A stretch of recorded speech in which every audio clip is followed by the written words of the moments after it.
Washington, heading into the crucial summer stretch of his re-election campaign, President Donald Trump is grappling with declining support among key groups that helped deliver his 2016 victory, putting rising pressure on his campaign and the White House to shore up his base. With just over 5 months to Election Day, a string of polls this month shows an erosion of support among voters whom Republican strategists had expected would be rock solid behind the president at this point, including seniors, non-college educated white voters and evangelicals. Trump has consistently trailed former Vice President Joe Biden in national polling this year, but his campaign advisors had long downplayed those numbers, pointing to the consistency of his message and arguing that his base was sticking with him. They spent time traveling to states Trump lost and targeting groups he was weakest with, such as black voters, to try to erode support for Biden, the apparent Democratic nominee. And while it's a long way until November, the sliding enthusiasm among the president's base has been noted by Trump's aides, with focus increasingly turning to efforts to reach those groups directly, such as last week's White House event targeting seniors and recent presidential swings to Rust Belt states where white working-class support is critical to his fall chances. The significance of these results are not that the numbers have fallen and he may lose them in November, but the fact that he will spend valuable time and effort in rebuilding his support with these people, said Democratic pollster Peter Hart.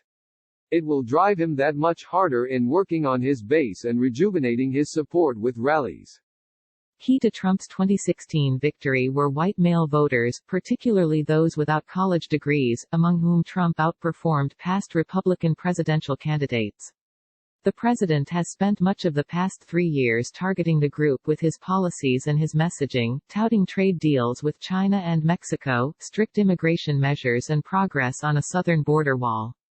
Still, Trump's support from those voters has dropped significantly since 2016, when he got 71% of the white non-college male vote.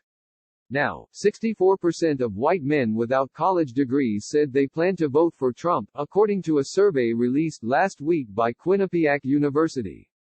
A Fox News poll last week found even less support, with Trump drawing support from 58% of the group.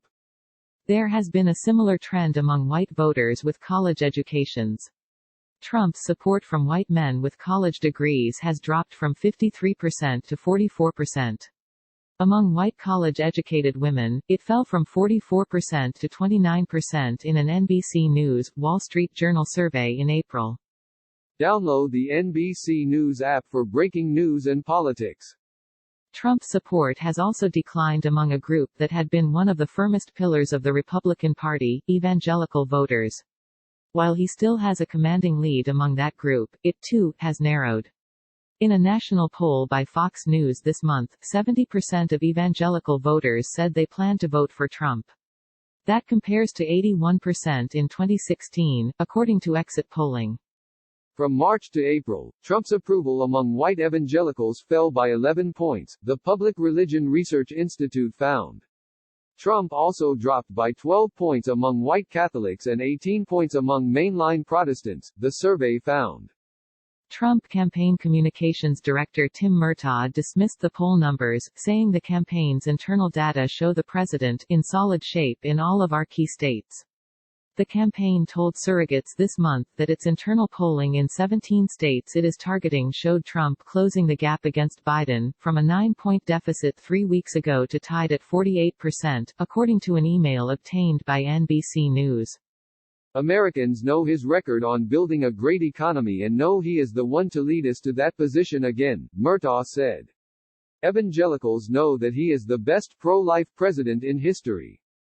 But public polling has the trends hurting Trump in the must-win battleground states, where his support has dropped to 43% from 50% in 2016, according to April NBC, WSJ surveys.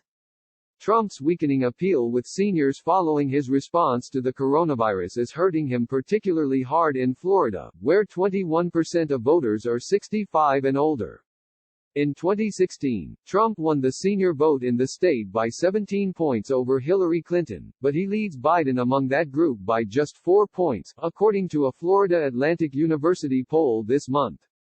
In a separate survey, Biden held a 10-point lead over Trump among seniors, according to an April poll of Floridians by Quinnipiac University.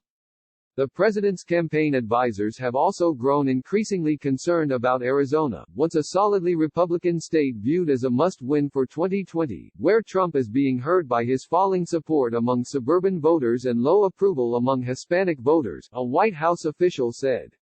Trump won Arizona by 3 points, but in 2018, 4 Democrats won statewide office. Republican Senator Martha McSally, a Trump ally, is trailing former astronaut Mark Kelly, the Democrat, in the state's Senate contest. More than ever, this is going to be a race won and lost in the margins, the official said. Trump traveled to Arizona this month to tour a plant making protective masks in his first visit outside Washington, D.C., since campaign events were canceled in March amid the coronavirus. Since then, he's made stops in Pennsylvania and Michigan, and he traveled to Florida this week for a rocket launch.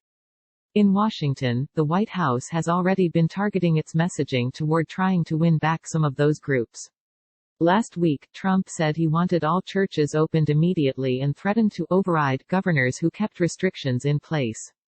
On Tuesday, the White House held an event titled Protecting Seniors with Diabetes, where the president announced a plan to lower the price of insulin and use the moment to attack Biden.